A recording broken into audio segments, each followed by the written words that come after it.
Okay, up in Kenmore, we've got an overhang system that meets the garage, and this is cut at an angle. This corner here, right where it meets the brick, is almost 3 inches lower than that corner where the inside of the gutter is. You can actually see the fascia board starting to tip down there.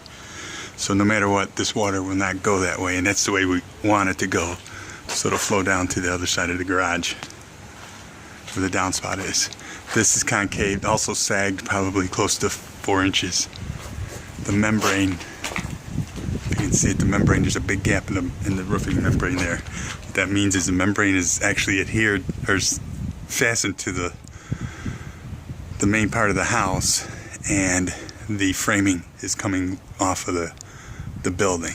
So if you see the brick, you see the mortar line on the brick, how you got a quarter, maybe about an inch of mortar, and then you got a full brick here. Well, that full brick is almost covered over here. That's 3 inches of sag right there. So this is ready to fall off. It's in pretty bad shape. They got power lines that go right into this corner, so if this was going to be rebuilt and reframed the way that it is, we would have to deliver the load into that corner where all that electrical is, and that could be a real problem. What would be the best bet is to come straight off the wall and coming in from here straight back to the garage is what I would recommend doing, and that would give us the strongest framing going up to the roof. So I'm gonna go up there and see what we got. We got a flat roof system up there. I gotta go up there and see what's involved. But as it stands, no matter what, this overhang's got to be completely disassembled and reconstructed. But there really isn't anything to tie into without taking the whole ceiling apart and cantilevering some major beams out here. Okay, so we're up on the garage roof, or up on the garage now. You can see the flat roof here coming across to the house. So ultimately, even if we went on the other side of that window, well, actually from the edge of the garage coming straight across to maybe below that window and creating ourselves a shallower pitch here, and then one going off the back, you're still going to have a flat roof system, but this thing's going to be beefed up. Right now this is just poorly constructed. The breezeway between the garage and the house was never done right, and it's been doctored up for quite some time. So, and if we wanted to frame it the same way, like I said, we'd have to cut that roof all the way back into the middle and cantilever our framing coming out. And you need a ratio 2-to-1. So if you're coming 1 foot out this way, you got to go as much as 2 foot in. If you got load delivering on it, but you don't.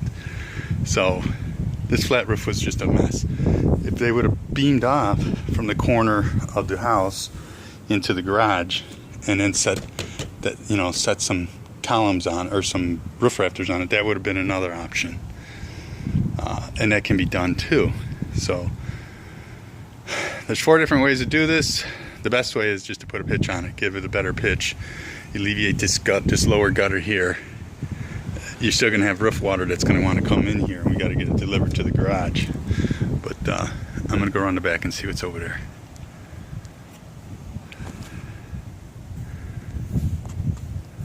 Can't see.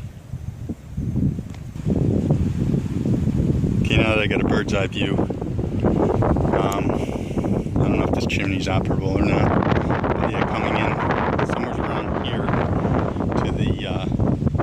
to possibly the right side of the window. And then what we'd have to do is we'd have to have a bit of a drop coming down with a pitch going that way there for rafters. And this pitch would be steeper. Either trying to keep the same architecture, which I wouldn't advise doing that. I would take and, like I said, build it out even with the garage, going right out by my stepladder and make this a big overhang system here, or cut it all the way back and put no overhang at all. That's another option. But this is just poorly done. The tie-in of the house to the garage, and it's going to probably require some drawings too in the town to let us move forward. It's a shame, but that, like I said, you can see right from here how much lower that fascia board is at the corner, or at the house intersection than it is here. You can just see it sitting up here. It's huge. And that other, the opening's actually falling off. You can see the gap between the membrane, the roofing membrane, and the fascia. So that's, something's disconnected there. So why it hasn't fallen off, I don't know.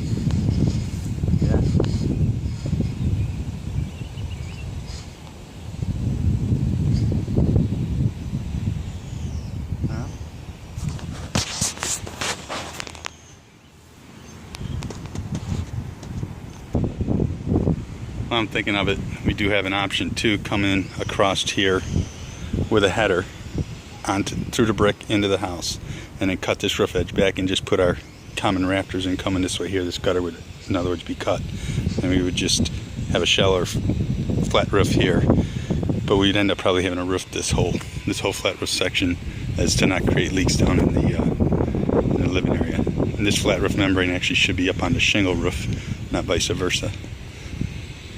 So that's another option. But squaring this off would be a cool thing to do. We can't go at this angle. We'd have to bring it at least out further if he wants to keep the angle. But it's going to be more costly to do that than it is to square it off. So, even though it's less square footage, it's more intricate.